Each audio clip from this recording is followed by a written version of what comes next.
அமெரிக்காவில் இருந்து சிகிச்சை பெற்று வரும் மத்திய பாஜக அமைச்சர் அருண் ஜேட்லியை பிரதமர் நரேந்திர மோடி அவசரமாக நாடு திரும்பும்படி அழைப்பு விடுத்துள்ளார். லோக்சபா தேர்தலுக்காக பாஜக ஒரு பக்கம் தீவிரமாக பிரச்சாரம் செய்து வருகிறது. பிரதமர் நரேந்திர மோடி மாநிலமாக சென்று மிக தீவிரமாக பிரச்சாரம் செய்து வருகிறார். இந்த நிலையில் பாஜக தேர்தலுக்கு பின்னர் எப்படி செயல்பட வேண்டும், எப்படி கூட்டணிகளை அமைக்க வேண்டும் என ஆலோசனை நடத்தி வருகிறார். அதன் ஒரு கட்டமாக தற்போது அருண் ஜேட்லி அவசரமாக இந்தியாவிற்கு வரவழைக்கப்பட்டு உள்ளார்.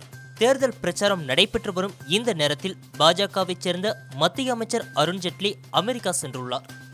அங்கு நடைபெறும் உலக வங்கியின் சர்வதேச நிதி அமைப்பு கூட்டத்தில் கலந்து கொள்ள அவர் அமெரிக்கா சென்றுள்ளார்.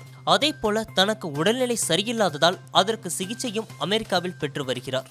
இந்த நிலையில் அருண் ஜேட்லி அவசரமாக இந்தியா திரும்ப உள்ளார். பிரதமர் நரேந்திர மோடி உடனடியாக இந்தியா திரும்பும்படி அவரை அழைத்துள்ளார். இன்று இரவோ இல்லை நாளை காலையோ அருண் ஜேட்லி இந்தியாவிற்கு திரும்புவார் என கூறப்படுகிறது.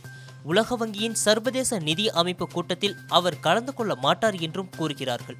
பாஜகவும் RSS அமைப்பும் மிகவும் நெருக்கமான அமைப்புகள். பாஜகவினர் பலரும் முன்னாள் RSS அமைப்பைச் சேர்ந்தவர்கள். இதில் பாஜகவின் பெரிய தலைவர்களுடன் ஆலோசனையில் நடத்த இணைப்பு பாலம் போல அருண் ஜேட்லி செயல்பட்டு வருகிறார். இரண்டு அமைப்பின் தலைவர்களுக்கு இடையில் இவர்தான் எப்போதும் ஆலோசனை பேச்சுவார்த்தைகளை நடத்துவார். தற்போது RSS பாஜகவின் ஆலோசனை கூட்டம் ஒன்று நடைபெற உள்ளது. இந்த கூட்டம் நாளை நடைபெறும் என எதிர்பார்க்கப்படுகிறது. இதில் கலந்து கொள்ளவே அருண் ஜேட்லி அழைக்கப்பட்டுள்ளார் என செய்திகள் வருகிறது. லோக்சபா தேர்தல் தொடர்பாக இதில் மிக முக்கியமான முடிவு ஒன்று எடுக்கப்பட உள்ளதாக செய்திகள் வருகிறது. தேர்தலுக்கு பிந்தைய கூட்டணி குறித்து விவாதிக்க RSS தலைமையில் இந்த ஆலோசனை கூட்டம் நடைபெற உள்ளது. இதில் அருண் ஜேட்லி கலந்து கொள்வது முக்கியமானது என்பதற்காக அவர் தற்போது அழைக்கப்பட்டு உள்ளார்.